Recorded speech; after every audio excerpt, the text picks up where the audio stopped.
Welcome to our seminar about cases for agroecology based on evidence. Before I start, I want to acknowledge the contribution of the Agroecology Fund for the development of evidence-based cases for agroecology for grassroots organizations. And this was a process that we went through with them and ended up with a series of cases and created a methodology to build cases based on evidence for agroecology. A course that deals with this approach can be found free and online at courses.statsforsd.org, and you just need to register for the Grassroots Evidence for Agroecology course. But the presentation that I'm going to make today is based on the approach, but is a slight variation adapted to a process that is in which researchers and farmers are involved, and they want to make claims about the knowledge that they have generated and generate action about changes that are supported by agroecology. Let me start by describing the approach of the Agroecology Fund, and it starts by stating a clear claim.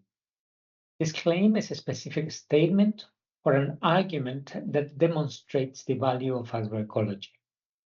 The claim is targeted to an audience and is shaped and shapes the case based on the values and priorities of the intended audience.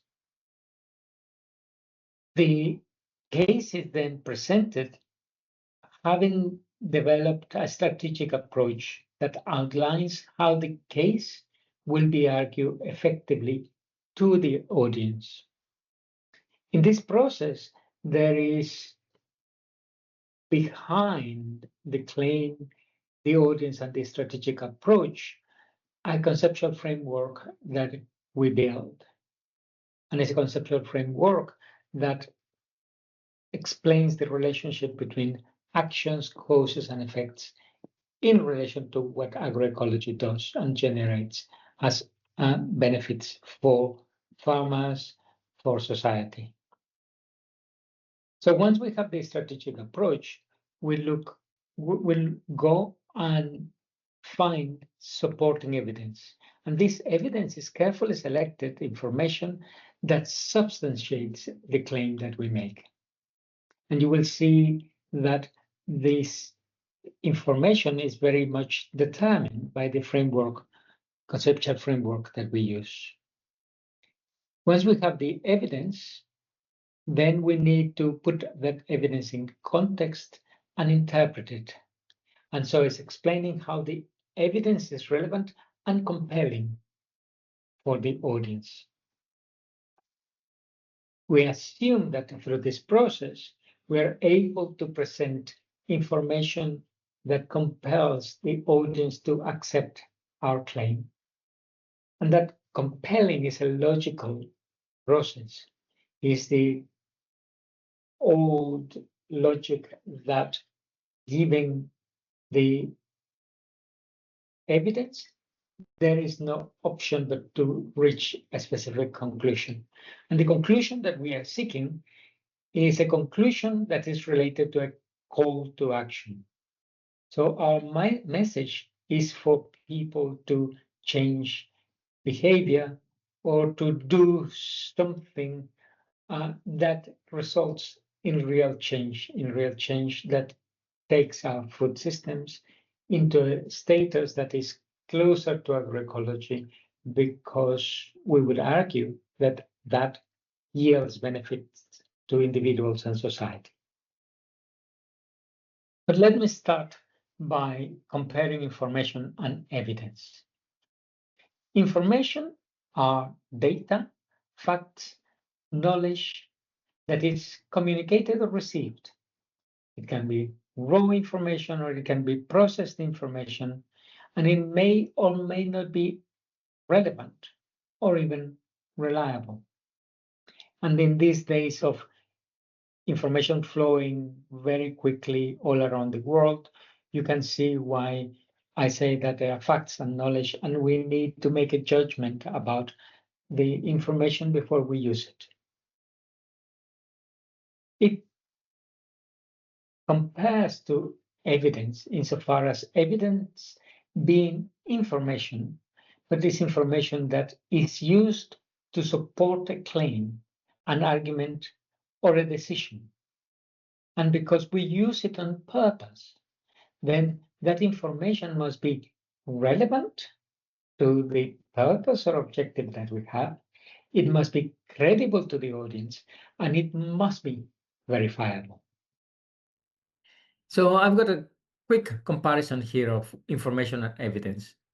And so information, data, or knowledge compared with evidence that is verified information used to support a claim. The purpose of information is to inform or to describe. The purpose of the evidence is to justify, to prove, to refute something. In terms of reliability, information may or not may be reliable, and it is the receiver of the information who makes that judgment. In the case of evidence, the provider of the information must ensure that it is relevant, that it is reliable, and that it is contextual. The information tends to be used broadly and passively, whereas evidence is targeted and is active. And information is not related to any claim, but evidence is always connected to a claim, question, or statement that we want to support or refute. And if we are talking about the possibility of using evidence to support our claims, then I think we're talking about the right-hand side, the green part of this table. So I thought I was going to make a big claim here and think, how can I start thinking about the evidence that will allow me to support this claim? I will read it for you. I start by saying that soil health can be enhanced through farmer stewardship of the soil.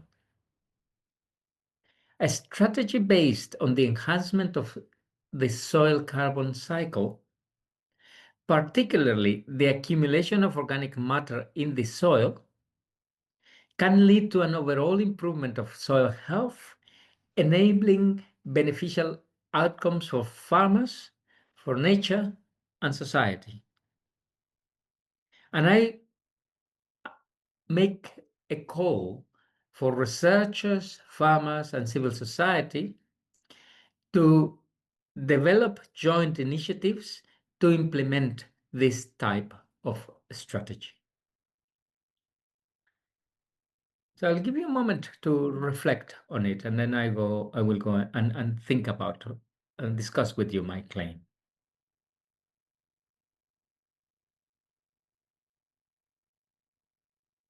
And if you have comments, please start putting them on the chat.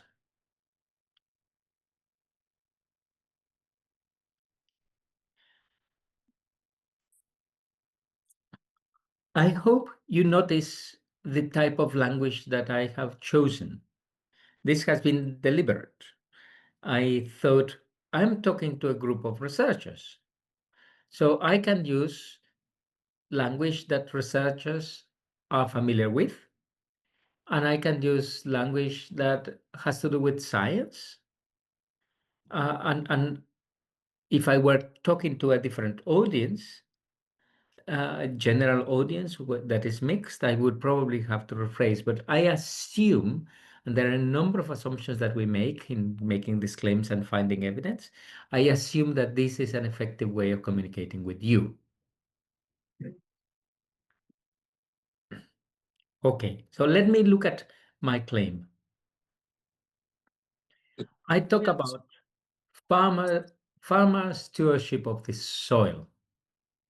And that is a very concise way of saying it's what farmers actually do. It's actually things that are very practical, applying compost or manure, planting cover crops, reducing or eliminating tillage, using crop rotations, bringing up agroforestry into the production, avoiding overgrazing, or eliminating the use of industrial chemical inputs. And the list could be very long, but it is that care that farmers do of their soil uh, to improve it. So they take care of it. And in my logic, that leads to an enhancement of the soil carbon cycle. How come? Because these practices promote capture, retention, and recycling of carbon in the soil system. And that takes us to a greater plant biomass that generates more roots and all the things that happen when you have roots in the soil. And then above the soil, you have more residual inputs. It also takes us to a more stable conditions of microbial activity and organic matter decomposition. I didn't put it here, but I would say it doesn't only happen with microbial activity. It happens with macro microbial, and so larger organisms that are there. And all those practices, the stewardship also leads to reduced disturbance and slows down the loss of carbon to the atmosphere. And that's what I mean by the enhancement of the soil carbon cycle. And that results in the accumulation of organic matter in the soil in the form of soil organic matter. And that leads to improved nutrient retention and release, especially nitrogen and phosphorus, as some of you know, better moisture retention and drainage, improved soil structure, the aggregation and the porosity, greater microbial biomass, and biodiversity in general. And these are very important characteristics of soil health. And that drives into that improvement of soil health that leads to a more resilient, productive, and ecologically functional soil system where we see soil health indicators enhance biological, chemical, and physical. This enables desirable outcomes: higher and more stable crop yields, greater resilience to drought and flooding, reduced need for external inputs, carbon sequestration, and climate benefits. That's what I mean by benefits to farmers, to society, and to nature. And therefore, we would be silly if we don't do more of this, because and therefore we need to get together and implement this type of strategies. This is what a friend of mine calls a conceptual framework. And that's what is behind my original claim. Now, and I have formulated this very much in for a scientific audience, and I want to say we can only make claims that we want to prove with evidence if we have conceptual frameworks that are behind our claims. And so I think when we from the research side start producing claims and supporting them by evidence, there is a lot of work that is behind our claims. And we need to be very clear about it, because otherwise we're going to have to demonstrate that the whole world works in the way that we think that it does, and that is far too complex. So we need to reduce it and focus our claim on some things that we can demonstrate. And I'm going to pause here very briefly to see if there are comments or questions on the chat. Rodriguez, can you provide us with an example whether this framework is better to be built inductively or deductively from the literature? Well, I think it really depends on who we are, who you are, and how we best work. But if we are taking the research that we have done already, where as researchers, we already have done our lit review. We have results that we have found from our research activities. Then we start with those facts, start with the learning, and build the statement. I think it would be rare that we uh, start from the generality and go towards the specific when building claims from our research knowledge and experience. But I can imagine it happens sometimes. And by the way, really good to see you here.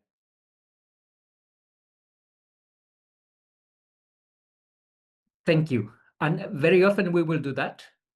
In my mind, when I was preparing this for the audience of researchers, I was assuming that they had already gone through processes of that type, and they wanted to present a claim or a statement. But you're absolutely right that a natural way for us to work within CRFS would be to prepare those claims together with farmers. And I think we'd have different cases, and we need to think carefully about how to do that. But I think your point is absolutely important here. Thank you. Rick says, can claims be about social topics, not only soils, pests, etc.? Absolutely. And I think as we move more towards working with systems, with landscapes, and doing transdisciplinary research, that is going to become more and more common.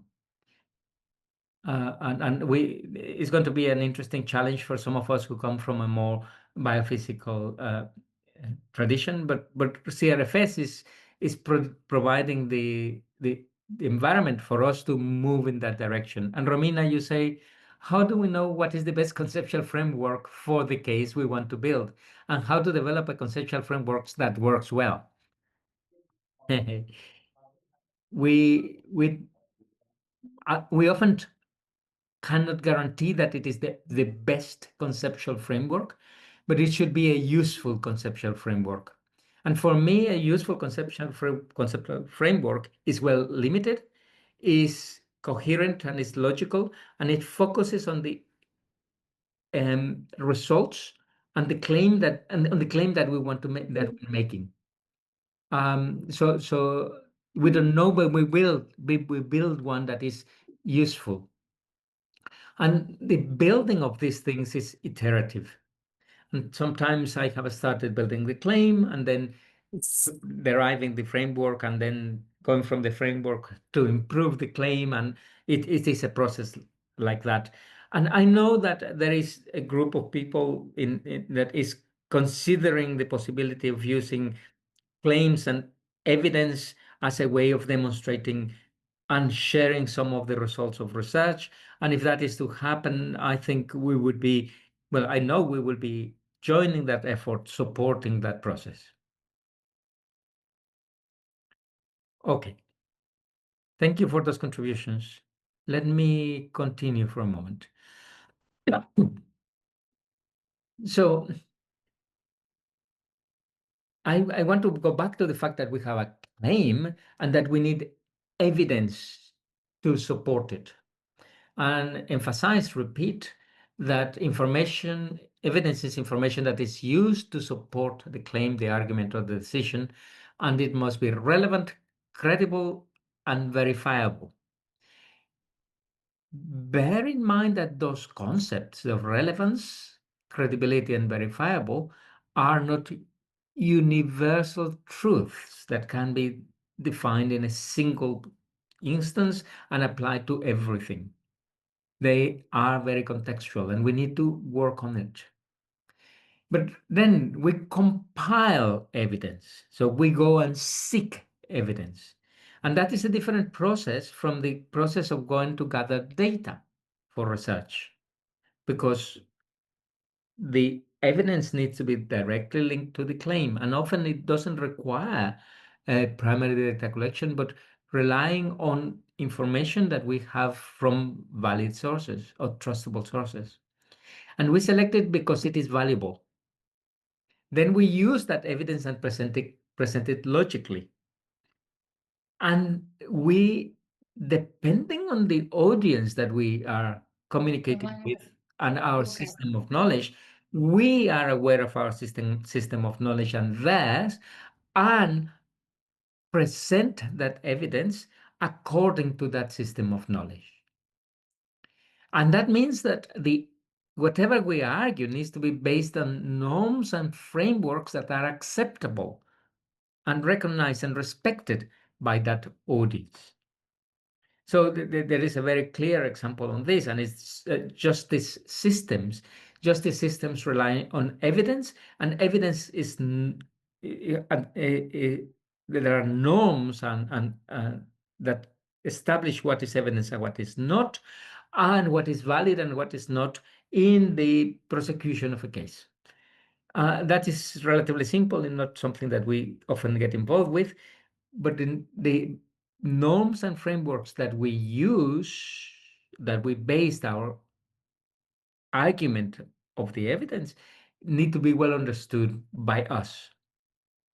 The other thing about evidence is that it addresses different aspects of a claim. So different pieces of evidence are used for different aspects of the claim. And therefore, evidence is varied in nature, and there is different weight in evidence. So it's a body of evidence which allows us to support a claim or to refute a claim. And we need to be aware of this because it's part of the building a case based on evidence. But when we talk about evidence, let me go back to the concept that evidence is information that we select for a purpose. And so our claim needs to be supported by this evidence. And what information are we going to use? Information that we're going to use is information that supports the argument that we're making by using the conceptual framework that we have developed. So, for example, we could argue that the farmer stewardship of the soil leads to enhancement of the soil carbon cycle, but that has certain specific results. And so information of the type of, for example, that improved nutrient retention and release happens specifically with respect to nitrogen and phosphorus might be one of the pieces of evidence that we want to present to the audience.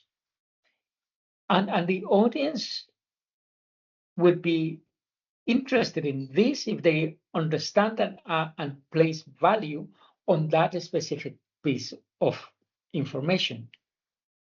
It might be that will be of real interest and easy to digest for a group of scientists. But it might be that for a group of farmers, we would choose to share with them that there is better moisture retention and drainage in the soil. We might say, well, actually, we want to present evidence that is associated with what I have in the green box here that has to do with high yields and more stable crop yields. And information of that sort implies that the series of causal linkages in our conceptual framework takes us all the way to being able to demonstrate with information, therefore present the evidence to farmers, researchers, or policymakers that higher yields and more stable crops are associated with farmer stewardship of the soil. So we make a claim, and through a logical process, we get to what are the effects of the activities that lead to that improvement, and use that information that we know is legitimately associated with the improvements due to agroecology. So we use that information to convince our audience. And so when I say we compile information, I don't mean we go and select information in a capricious way and in a way that is non-ethical to convince an audience. No, the fact is that we have a message that is verifiable and that is based on a conceptual framework that we want to present to this audience. Now, there is an interesting case when different audiences might be addressed by different different claims. And that, if you remember, claims are based on the interest and values of the audience that we want to convince. So it's a process of communicating with them the information that we know supports our claim. And so what do we use as evidence? There is so much that we can use as evidence. Sometimes they're observations, personal observations. Sometimes personal observations are weak evidence. Often they are measurements. And some people place a lot of um, weight on measurements. Others have descriptions. There has been a trend in the late 20th century for comparisons of specific types that are considered the pinnacle of evidence. And yes, they could be useful, but comparisons can help. There are photographs, there are testimonies, there are all sorts of evidence. And I want to open this to our consciousness that often, as scientists, we assign the quality of evidence only to a subset of these types of information, and all of them can be used. And about the gathering of evidence, I wanted to say that remind us that we present the evidence with an intention, that we gather that evidence for an audience, with an audience in mind, bearing in mind the knowledge system that they work with, the laws, norms, frameworks, interests, and objectives that they have. And it is only by bringing these things together with the evidence that we might have a chance to trigger a decision, an action, a change. And when we are talking about transforming systems, then, and the agents that influence those systems, we want to trigger decisions. We need to trigger different ways of thinking. Okay. So give me the evidence. And to do this, I would like to have a little exercise here. I would like us to split into groups. And because we don't have a lot of time, then I'm going to provide you with a statement here. And a task. I would like you to create a list of pieces of evidence that you would expect me to present to you. Okay, so I'm cheating here. I'm going to my audience, asking them what evidence they want. So a list of pieces of evidence that you would like me to present to you as proof that my claim is valid. If I don't do that, I cannot prove to you that my claim is valid. And in the groups, I will ask you to select someone to share in the plenary the list that you build. And that sharing should be by pasting your list onto the chat. And I will give you a couple of minutes just to go through the list and tell us a little bit about the discussion. Here is my statement. I assume that you all are familiar with farmer research networks. And so I would argue, I'm claiming that farmer research networks make significant contributions to processes of collective learning, knowledge construction, influence on public policy, and or social transformation. So that's quite a claim about what FRNs do. And they do that by fostering changes in the mindsets, attitudes, and behaviors that are necessary for collective learning and problem solving, and by generating social capital through their own problem solving processes. Now, this generates transformative agency in the FRN and for each of its members. Therefore, I invite you, I urge you that FRNs should be supported to move beyond the simple field experiments that we have often done with them. Now, I know this is likely to be controversial, but I did it on purpose because if I am to convince you about this, I would like you to tell me what evidence you would like to see.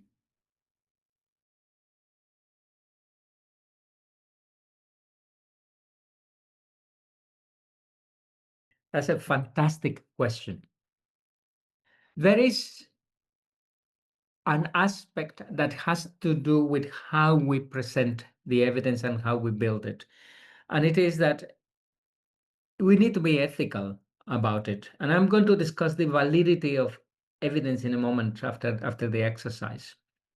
And we have plenty of examples of information that is presented in ways that is convincing, but is not reliable, not valid, not relevant. So we need to be very careful about gathering of evidence, and the standard of the gathering of evidence is set by us. It has to be purposive because it is related to the claim, but it has to be honest and ethical. And that is the standard that we impose. We don't have a set of norms on how that evidence, the characteristics of the evidence, but our audiences will be the judges of whether our evidence is valid, relevant, and it is on to us to do that. And is counter evidence used to modify the claim? Absolutely, yes. And that's why I say we use evidence to prove or to refute our claims. And it is an intellectual exercise that depends on our ethics and our principles. But I would be really happy to hear other comments about that.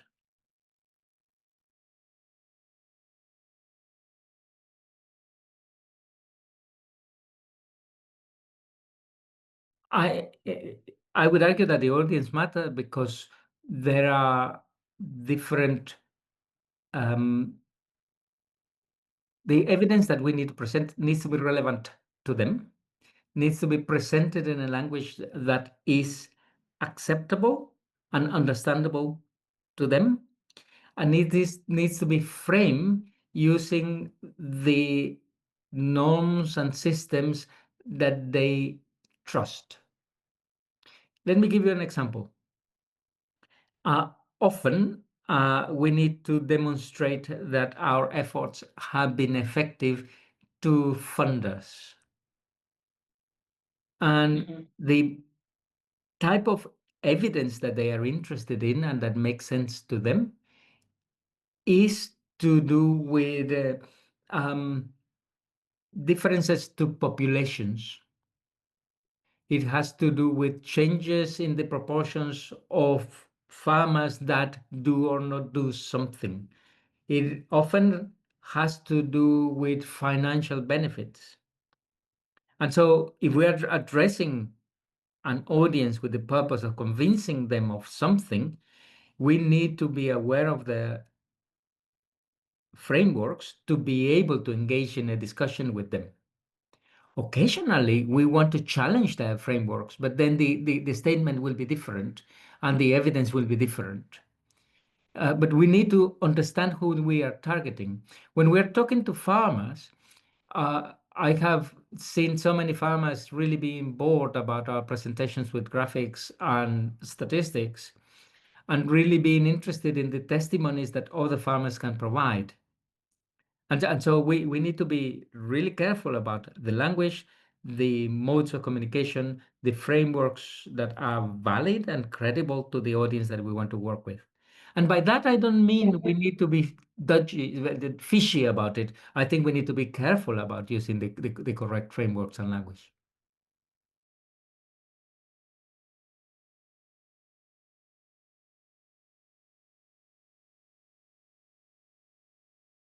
That's absolutely fine, and that's part of what this discussion is about. I think it is important to convey messages that are credible and of value to to the audiences that we want to target. Yeah. Romina, you have your hand up. Yeah, just a little addition without trying to make a long debate on this, but I was thinking perhaps if we are thinking in terms of trying to communicate to researchers, like you were saying earlier, maybe we need a type of evidence that is more of a scientific, like indicators and measurements that make sense more in that way. Whereas if, for example, we're trying to communicate with farmer communities, maybe they would be more interested in evidence that is related to livelihood improvement or other aspects that have a more direct impact on their lives. So maybe we could make a difference on the type of evidence in those terms. Would that make sense? Thank you for your contribution. Yes, and I think I need to make a clarification. I am not arguing for making up evidence to please an audience. That would be wrong. That'd be unethical. I am arguing for a careful, critical, honest assessment to take us to the claim.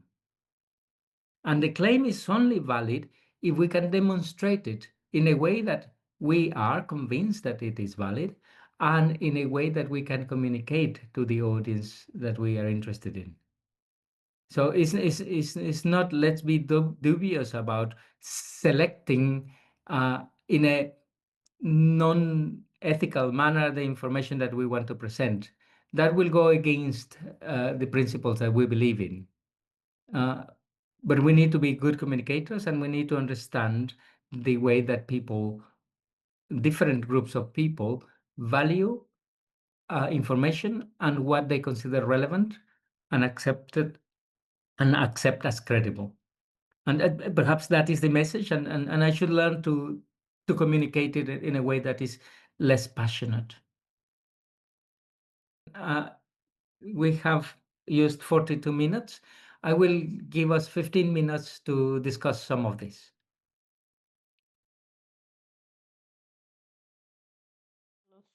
Okay, thank you. So I would like to hear some of the things that you discussed and to be shared. Let's see how much diversity and how much coincidence of views we had in the groups.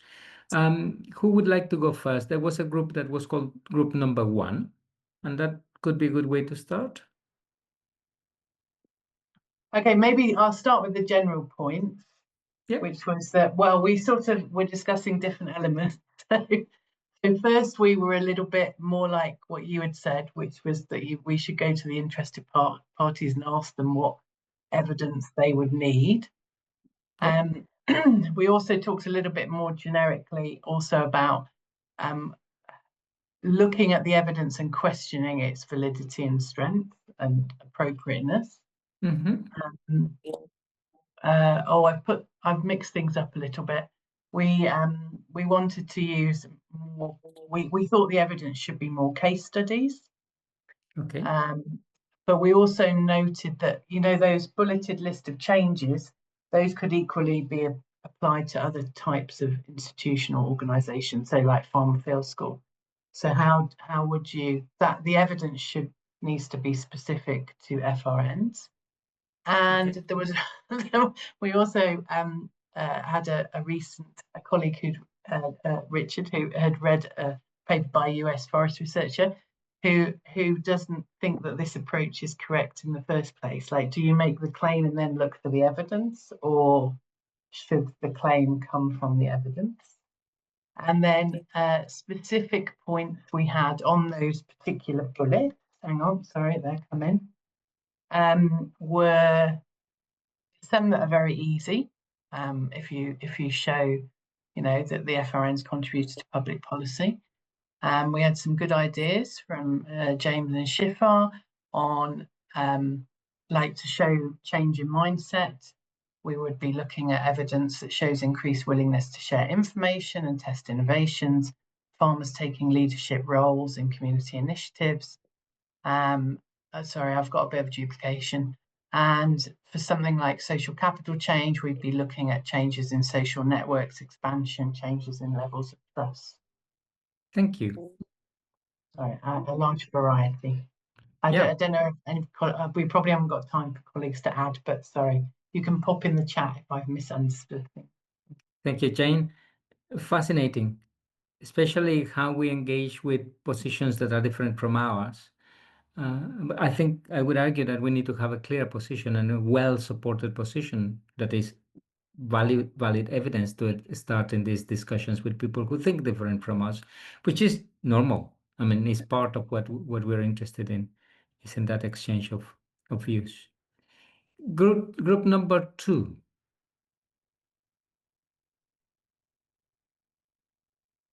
So group number 2 is Romina's group. Okay, I was saying to Sarah was also in my group, and Dao. I just didn't know what group number we were. So I took some notes, and we started with a question. We did not really understand who the target audience was, and then we decided that we were the target audience as researchers. So we thought of what evidence would convince us. Let me put it in the chat.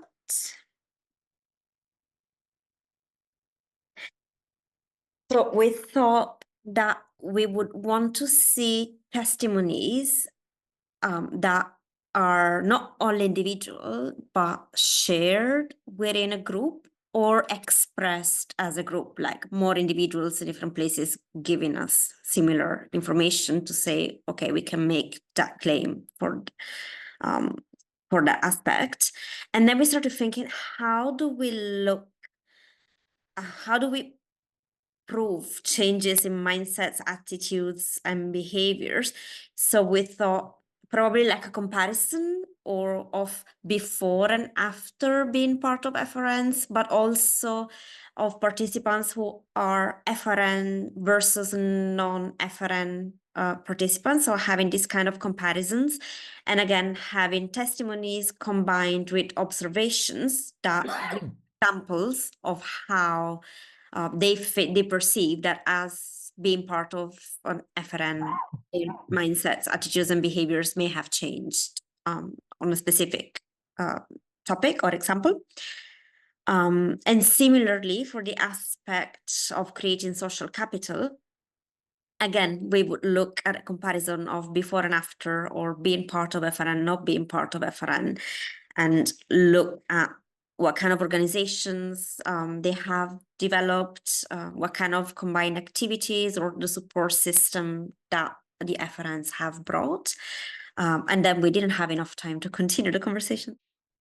And thank you to the group for bringing to our attention this type of frameworks that we use to demonstrate that something has happened.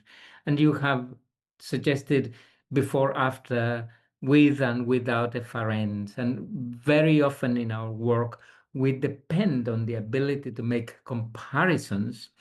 And sometimes are comparisons that happen in reality. Sometimes are comparisons against a standard. Sometimes are comparisons against what would have happened if nothing had been done, but that is not real, is a construct.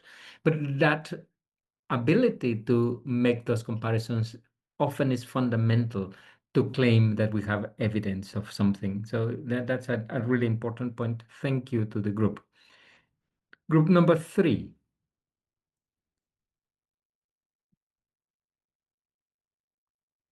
And Shifa, you might need to help us reminding who number 3 is. So number 3 is Nuru's group. Okay, I was guessing that would be my group. I wasn't sure. Yeah, so with our group, I think most has been said. We were also thinking of evidences such as cases, testimonies, and also through observations of testimonies of farmers, of course. But what came out as one thing that was a bit challenging was trying to think of how Carlos is going to present to us the evidence of how efferents would influence policy. Have influenced policy. And in that way, we thought maybe efferents are, we are expecting these efferents to, the farmers in efferents to be researchers.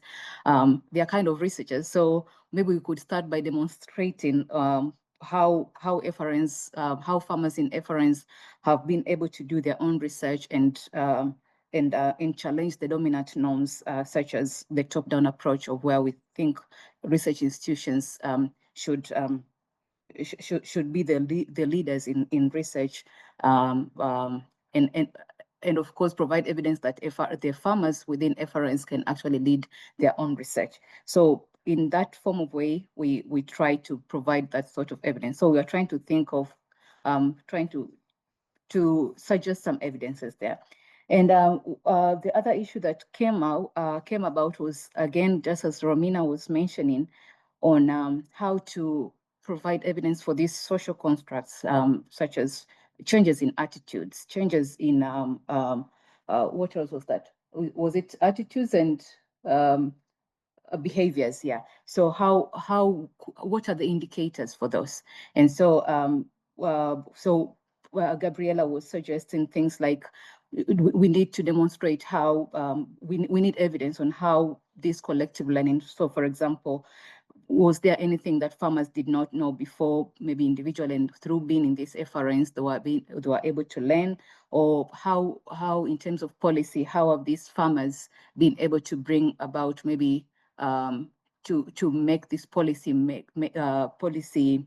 actors, such as maybe the local government leaders, be engaged in their activities, etc. So those were just examples, but still, I think there was a notion there of what indicators would really be relevant to provide that evidence. And lastly, we had a question actually, and Moses, I think you would help me here. So there was this question on how we can generate evidence that is attributes to the changes we are observing. Okay, so there are many interventions that are going on about, and how can we really say that this intervention has attributed to this particular change when we have a lot of interventions being taking place at the same time in the communities. Yeah, attribution will remain with us as one of the big challenges, and we often have to design processes to be able to make that attribution, and that's when we have control of the conditions. Sometimes we can only make inferences about the level of attribution that is possible, and I'm sure that you have this in your scientific life, and it applies to that evidence. And you see, this is where there are different weights of evidence.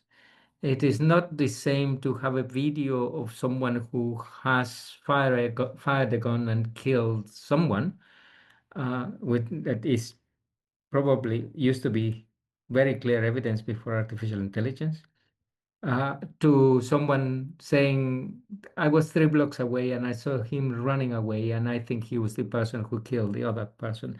So there are different levels, and in this game, I think there are not always black and white situations. There is a body of evidence that helps us get into specific conclusions.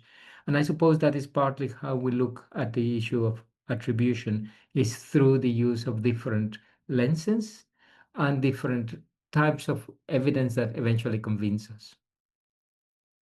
And of course, thank you, Kate. Yes, there are contributions that we assess. Number 4. Who is number 4, Shiva? I think I'm reporting on that one. So we started scavenging our own evidence for these to support these statements, rather than thinking about the generic types of evidence. But we did find some, and when we look at what those sort of types of evidence are, then it's interesting that there are really two sorts and a third sort which is in between. So some of the evidence we identified is strictly testimony from farmers saying this is what we do, this is what we think, this is what we felt. Some of it are things that can be directly observed, and some of them it's a little bit of both. So on changes in mindset, we have examples of farmers giving stories of we used to be like this and now we're like that. We used to think like this and now we're thinking differently. For example, farmers saying we used to think these problems were for somebody else to solve. In particular, they were the government's job to solve this problem for us, and now we think it's our responsibility to solve a problem, or that we can solve the problem ourselves without waiting for government to do something. We have examples where farmers have started using what were described as life-changing technologies, innovations, etc., which have been developed and supported by the FRNs. And that's an example of something that can be directly observed. We have examples of farmers using data and evidence of knowledge generated by the FRNs to solve their own problems. So it's not that the collective research of the FRN is solving a problem, but that's generating something which farmers are then using to solve their own problem. We have examples of collective action by members of FRNs as evidence of social capital, that previously that collective action was difficult to organize or mobilize, and that is happening now because of the social capital that's been generated through FRN activities. And another bit of social capital, willingness to support FRN activities. Farmers saying, I'll put some effort into that now, rather than just waiting for a project to put the effort into it. And that is also evidence of social capital. Thank you, Rick. I am grateful for the list because I will be able to take it and go and see whether I can find that evidence in the experiences that I have with FRNs to be able to demonstrate my case. And I take that as one of the most important difficulties that I find, and it is going all the way to the specific. So thank you for making the effort of going all the way down there, and it's very useful. For me, it also illustrates the fact that we are careful about what we think is necessary evidence, whether we have it or not. And so it might be that with a list like that, I can go and say, it would be nice to be able to argue this, but it hasn't happened. And so this exercise of consulting and discussing what evidence would be necessary doesn't necessarily reflect the evidence that we have. So I hope this has been useful in your discussions in the group, and also looking at how each of the groups took this, and each take is really interesting, really useful. It helps me as the person who wants to do this, create a case for based on that claim, would help me consolidating evidence, determining whether I can convince you of the fact that I'm proposing to you in my statement. By the way, I have to be grateful for this statement to one of the projects in the Andes region who is precisely trying to tackle that hypothesis. And so I'm sure they will be interested in your answers. I want to reduce the amount of material that I wanted to present. So I'm going to jump through some slides on validity. And sharing screen first. Shifa, would you let me know when I have got to 26 minutes past? And I will stop at that point. So you can see my screen, I expect. So what makes an argument valid? Notice that I'm talking about the argument being valid rather than the evidence being valid. I am going to use the evidence to support my argument, and the evidence is going to go towards that validity. And I want to start by saying that we need valid arguments in research, in decision making, and in public discourse to make it possible to use evidence as the basis for our decisions and views. And there is a difference between being convincing and being correct, being right, having the evidence that demonstrates. And there is a quote that it says that it is the mark of an educated mind to be able to entertain a thought without accepting it. It is the process of engaging with that thought and considering its value, its credibility, its relevance, which helps us deciding whether the argument is right or not. And the quote is from someone who lived a long time ago, from Aristotle. We are used to dealing with scientific validity. And ever since we were doing our undergrad, we were told internal validity, external validity, construct validity, and conclusion validity. Although the last one, conclusion validity, I have modified slightly so that it doesn't only cover statistical analysis. So I'm not going to go deeper, say anything, but I assume that we are aware of these types of validities. But in an argument, often we use what is considered the analytical tradition for validity, and that implies a logical form. We present premises, so this is on which the information on which I'm basing my analysis, and I have no alternative but to reach a conclusion. The conclusion follows from the premises, and it is a necessity. And often, those of us who are interested in an ethical and considered approach to analysis tend to go towards this way of doing the analysis and attributing validity to something that we do. So it is that logic that we follow. And in building cases that are based on evidence, the logic, I would argue, needs to be present and needs to be strong. And in being strong, we need to be careful with two things in particular. The first one is weak premises. That is information that is not strong enough, is not reliable enough to form the basis of our analysis. And the second is fallacies. And these are some examples of fallacies.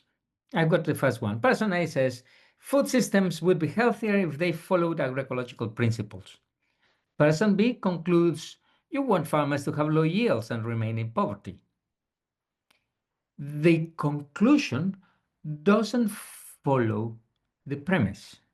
This is a desperately simple example, but we need to make sure that in the logic that we present, the conclusion is derived logically and strongly from the premise that we establish.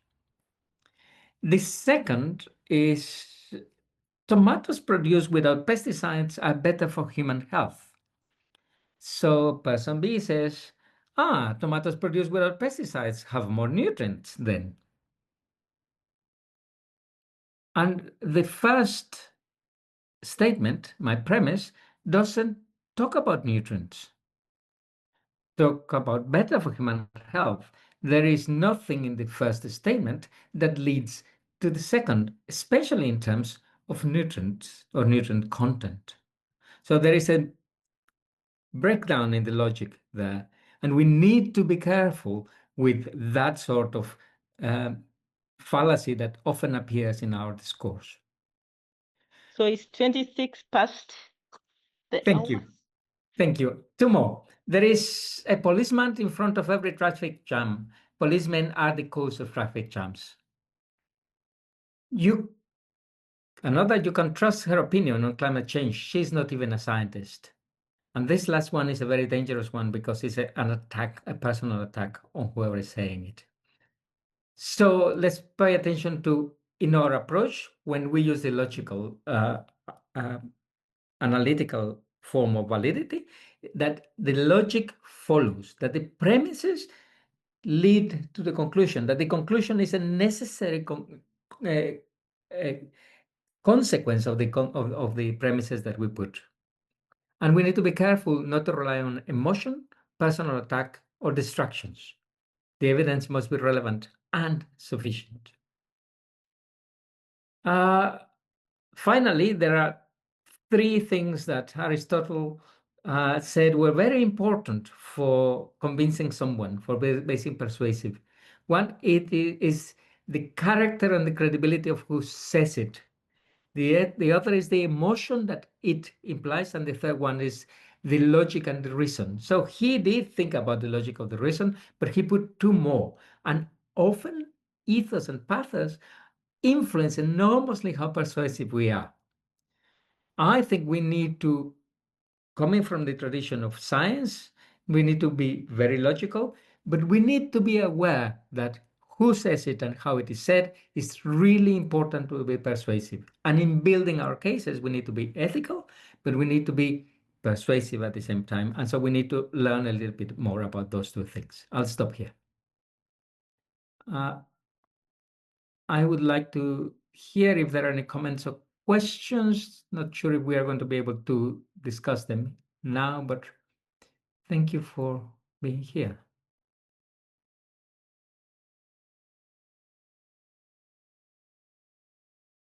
Thank you. It's one of my main concerns with those of us who believe that agroecology is a way to solve many of our problems. And believing is not the key, is demonstrating that it works, and that it works, demonstrating it through evidence, what I think would help us taking our influence in a wider environment and convincing some of those people who want the evidence about it. Thank you, Rick. It's easy to hide logical flows behind too much ethos and pathos, and I can think of so many examples that are current in the world. How do we learn to build these types? I think we need to exercise building those cases and discuss them and be critical to the logic, to the evidence, to the validity, the relevance, and the credibility of the arguments that we make. And so is that is a good academic tradition that we need to continue. And I would be really interested in to see if any of you wants to develop a case like this. And if you do, some of us at Stats for SD will be delighted to engage in that process with you. Thank you, everyone, for joining us today. Your questions and insights have made this seminar rich, and a special thanks to Carlos. Thank you for the insightful presentation and thought-provoking discussion. So let's keep the conversation going. Moving forward, I'll be sharing the seminar resources when they are ready. And I close this seminar, but you can keep your questions coming via emails or WhatsApp, whatever is easier for you. Thank you so much, everyone. Thank you all.